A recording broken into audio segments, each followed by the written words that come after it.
चऊं वेरिन खे जहांगीर जे वाड़े में। मुंहिंजे नाज़ीम दर्शगाह सिंध यूनिवर्सिटी जा निहायती क़ाबिल इकराम पोरित साथियो, अॼु को ही वीडियो रिकॉर्डिंग करण जो मक़सदु आहे सेवा जी जेका चूंडियल क़यादत आहे उन्हनि तरफ़ां वर्कर जे ख़िलाफ़ु जेको उन्हनि ऋण बारे इंतकामी कार्रवाई जो सिलसिलो 1.5 साल खां शुरू कयो आहे, उहो हाणे वरी जेको आहे सो ॿीहर शुरू थी आहे। जंहिं लाइ सिंध यूनिवर्सिटी कॉलोनी में असांजो मोहतरम साईं सैयद गंबर शाह साहब जी जेको आहे इंतकामी कार्रवाई तहत हिननि बदिली कराई आहे। हिन खां पहिरीं मुनवर उमराणी, कादिर बख्श भलाई, इश्तियाक राजड़, रमज़ान ख़ासकेली, नज़ीर बुलेदी, सलीम लाखो, सोहेल राजड़, अहिड़ा खोड़ सॼा दोस्त जिन जूं पिण जेको अॻे ही बदिली कराए चुका ऐं उहो सिलसिलो वरी हिननि जेको इंतकाम जो शुरू करायो आहे, जंहिंमें असां वरी बि हिकु दफ़ो कानून जी पासदारी कंदे सैयद गंबर शाह जी अॼु जेको आहे पंहिंजे वाटर सप्लाई में जेको आहे जॉइनिंग कराई आहे ऐं उन जॉइनिंग कराइण खां पोइ लिखत में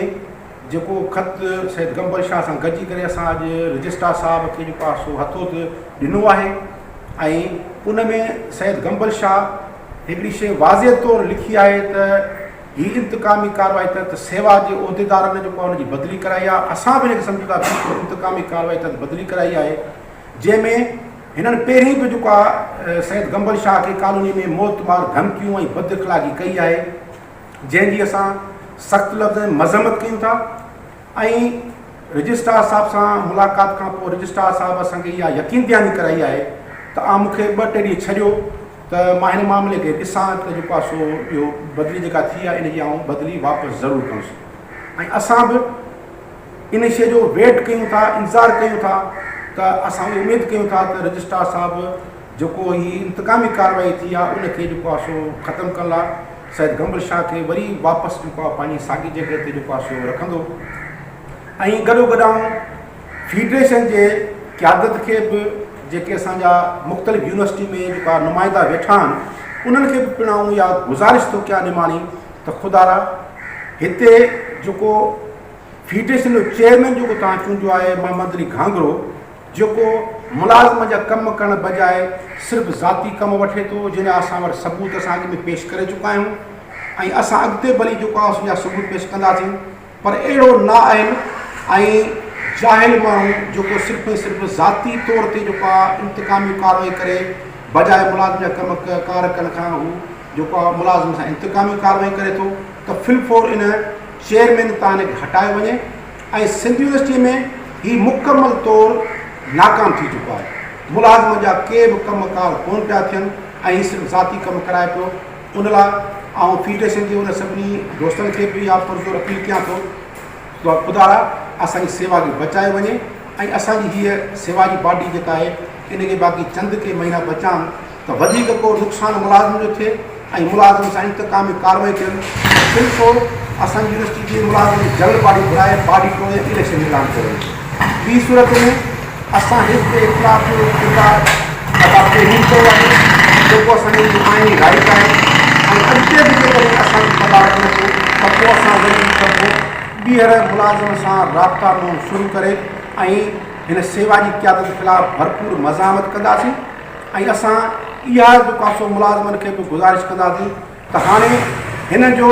अछो चिछो पधिरो थी चुको आहे, ही बाइखा थी चुका आहिनि, छो त हिननि सिर्फ़ु पंहिंजे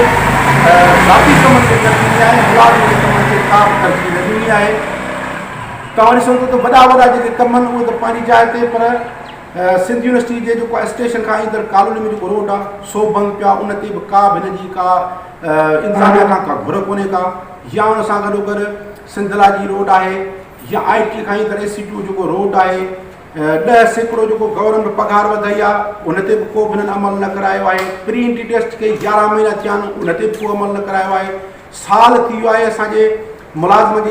इलाज लाइ जेको पैनल आहे उहो पैनल बंदि पियो आहे, उन ते बि को अमल कोन्हे को। कचा मुलाज़िम रेग्युलर न थिया आहिनि। असांजे कॉन्ट्रेक्ट ते डेली वेजिस ते जेके मुलाज़िम आहिनि उन्हनि खे बि जेको आहे सो न को ॿियो 6 महीने पीरियड थो मिले, न उनखे रेग्युलर ते थो वञे। असांजे दौर में जेके नोटिफिकेशन निकितल हुया त क्लार्कनि जी अपग्रेडेशन आहे, सन कोटा आहे या सपोर्टिंग स्टाफ जो 6 ऐं 8 ग्रेड आहे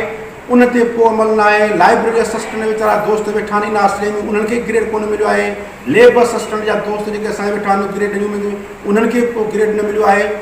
त अहिड़े हिसाब खोड़ सारा असांजा जेके मुलाज़िम आहिनि मुख़्तलिफ़ कैडर में जेके उमेदुनि सां त मन की को असांजो ही जेको आहे चूंडियल क़यादत जेका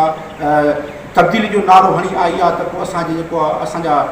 ख़ैर पातींदा असांजा कम थींदा। त अहिड़ा के बि कम न थिया आहिनि। ही नाकाम पिया आहिनि मुकमल तौरु 60 ॾींहं वारे धरणो हुजे या हिन जा मुख़्तलिफ़ पेटी जेके धरणा हूंदा आहिनि 1-2 ॾींहं जा, उन्हनि में बि सिर्फ़ु ज़ाती कम था आहिनि। त ख़ुदारा ऐं मुलाज़िम पंहिंजे साथियुनि खे सिंधी यूनिवर्सिटी खे अपील कयां थो त हाणे अखियूं खोलियो तो हाणे वक़्तु वेझो अची वियो आहे। जेसीं ताईं तव्हां हिन सेवा जी क़यादत खे उनजो घेराव न कंदो त तेसीं ताईं तव्हांजा कम बि न थींदा। ऐं इंशा अल्लाह ताला मां उमेद कयां थो त पोइ साथी हाणे अखि खोलींदा ऐं सुजाग थींदा ऐं हिन सेवा जी क़यादत जेको आहे उन्हनि खे जेको आहे ज़ोर ॿारींदा त जीअं फौरी तौरु जनरल बॉडी घुराई वञे ऐं ॿीहर इलेक्शन जो ऐलान कयो वञे। चङो दोस्तो, जी लतीफ़, साथ सलामत।